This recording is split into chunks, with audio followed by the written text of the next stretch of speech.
ایک بزرگ سفر کے دوران کسی ہندوستان کے علاقے گزر رہے تھے۔ انہوں نے ایک سیاہ فام شخص کو دیکھا جس نے ایک نازک عورت کو پکڑ رکھا تھا۔ ان بزرگ نے خیال کیا کہ شاید یہ شخص طاقتور ہے اور وہ عورت کمزور ہے، اس لیے اس کے شکنجے میں پھنس گئی ہے۔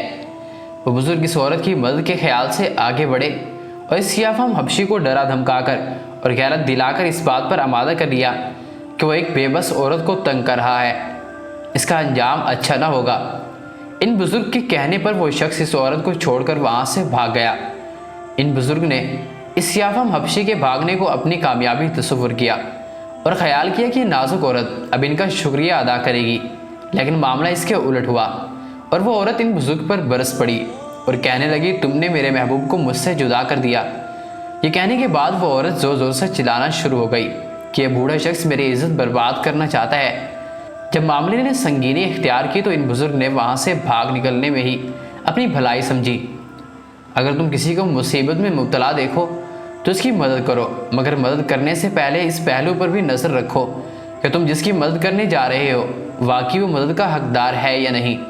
بظاہر تو تم نیکی کر رہے ہو، مگر وہی نیکی تمہارے گلے پڑنے جا رہی ہو۔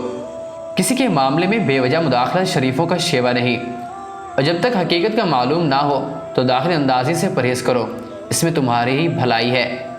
اکثر ایسا ہی ہوتا ہے جیسا کہ ان بزرگ کے ساتھ ہوا۔